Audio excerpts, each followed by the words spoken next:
One of the things that I think is very important to the community is that we recently had changed the TID, which is the financing structure for the infrastructure, to what is commonly referred to as a pay-as-you-go TID. So there was a lot of concerns we would hear from the community, some of these things like, we're building a whole infrastructure for George Williams or topography. No, that's not true. So the first clarity is that infrastructure does pass through the college area, but it also feeds all the surrounding communities there. So that is our responsibility as a village that we must maintain, whether there's a TID in place or not. So we on the board had the foresight that we heard something may come in here. And we took action to create this TID, okay?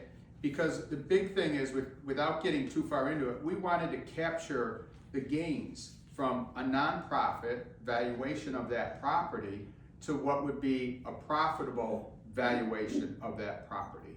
And that is millions of dollars. So when that tax comes in, we now get to keep it. So we had the foresight, or we'll say 6 of us had the foresight to create that. One person voted against it. If we had not created that TID, we would have lost all of that money coming in to help the citizens to pay for that infrastructure. There was also another question and concern about the village having to put up bonds and take loans, or they would have to put up bonds and we would have to take loans to do all this infrastructure. But we were able to negotiate a pay-as-you-go TID, which means topography, is going to upfront all the money. We are not taking any loans as a village. They're upfronting it. And as that increment, that money from that tax come in, they will be paid back for putting up that money. What does that do for us? It takes the liability away from us. It takes all that concern away.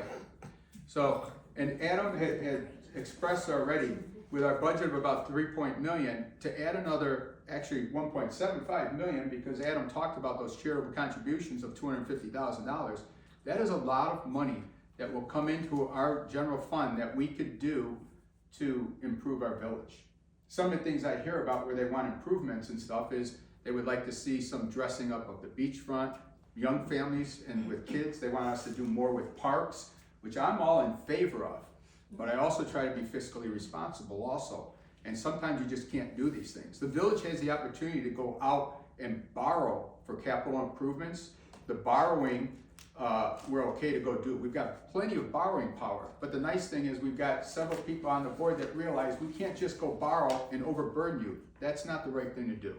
So by infusing this extra income into the community, it's going to make our jobs, hopefully it's still our jobs, it will make it a lot easier to provide not only the services, but the things that you want to make it a lot easier for you.